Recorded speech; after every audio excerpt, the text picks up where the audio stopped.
Hey, how's it going? Welcome to Bolt Banter. It's your boy Curtis and Kendrick here. What's going on, San Diego? We're going to break down this whole Chargers candidate for head coach The carousel. little coaching carousel, Curtis. And I believe we have 6 candidates on the docks today.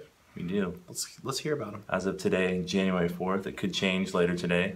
Bachelor number 1, come on down. Number 1. All right, so on Monday, early in the day, we heard that Matt Patricia was a candidate the Chargers were going to pursue. New England Patriots defensive coordinator. Remember that, kids. Defensive coordinator. We're going to be saying that a lot. Yeah, it's a key phrase in this video. But a lot of people know him and recognize him as a guy with a beard, angry-looking guy. We've heard the Game of Thrones, we need a wildling coming down to San Diego jokes. But drop a little bit of stats at me for Matt Patricia, Curtis. Yeah, so just doing some research.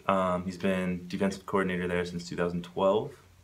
And since then, the defense has been top 10 every year. Yeah. So that, to me, that's... The defense has been nothing but become better in New England, and I would argue that the Patriots are a top 3 defense this year alone in the NFL. So he's kind of a grab 'em all hot guy.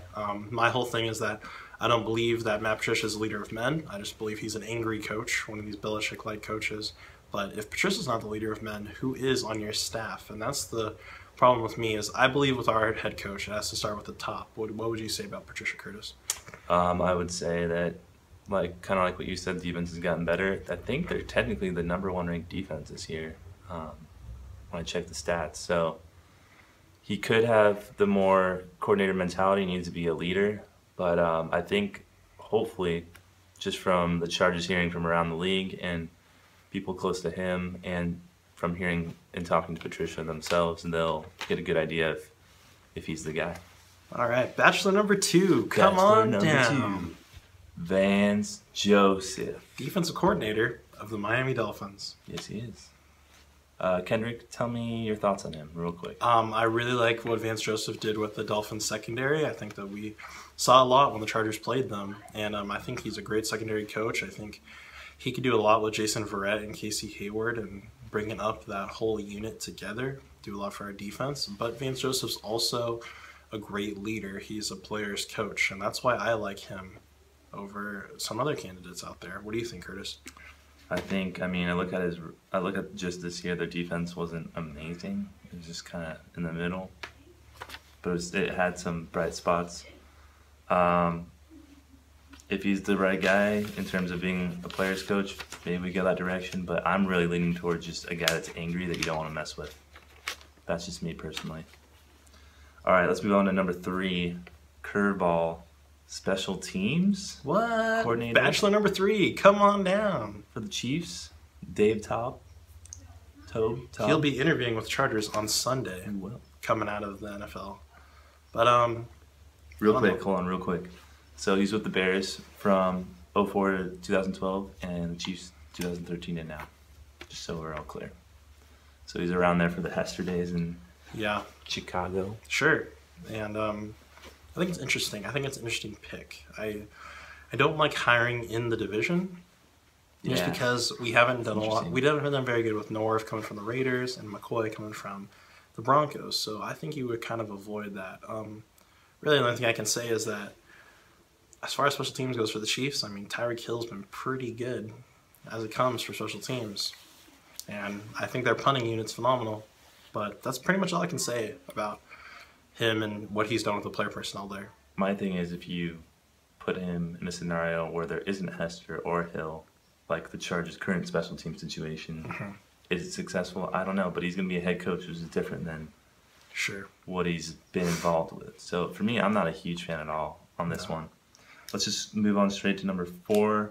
Bachelor number 4. Lions defensive coordinator. There's the key word right there. Terrell Austin. Now, to me, I think he's just a name up there. I think that he's a good coach. They've said a lot of good things about him, and they'll bring him in for an interview and give it a shot. Yep. He was the coordinator from 2014 to now, and their defense has been kind of But Bachelor number 5, Curtis, that's a name that gets me really excited. Sean McDermott. Defensive coordinator out of Carolina Panthers. And Carolina, one of the best defenses we've seen in the NFL over the past years. And when I heard this, I know he's a name being thrown out in the mix for everyone, but I just don't see him leaving the Panthers. No, right? Me personally. What a good situation with Ron Rivera. Yeah, I don't see him leaving. Like, he is a staple for the team, for the franchise, for the city. You know, everyone knows their defensive coordinator has kind of brought them up. And they've just recently, in the past couple of years, in 2013, they were second in defense. And last year, when they were in the Super Bowl, they were sixth overall. Yeah, I mean, I hate saying it, but the Chargers don't exactly bring up the money as far as it goes for a head coach. So the Panthers might be too good to leave. And the Panthers were kind of like the Chargers in the NFC, where they had way higher expectations, but injuries and just kind of plagued them. Funky stuff going on just made the season not meet expectations. Yeah. So Bachelor number 6, Curtis. Number 6, the one that caused a lot of stir and excitement in good and bad ways. Mike Smith, former head coach of the Falcons, current defensive coordinator for the Tampa Bay Buccaneers. Don't like him. I don't like him either. Yeah. I saw the Falcons on Hard Knocks. I did not like Mike Smith at all. Here's the only thing I do like is he has been a head coach. All the other guys have not. And that is a little scary to me. Of course, there's going to be people behind kind of closed doors that they will be interviewing that aren't really as clear out in the public, but hire a head coach to be a head coach, right? Yeah. Exactly. Being a coordinator is different than being a head coach. So interview head coaches.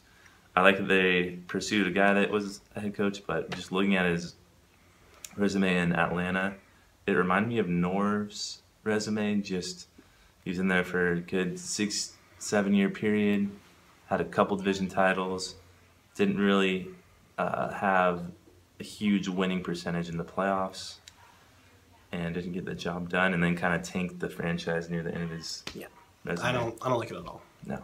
So, Curtis, what is your dream pick?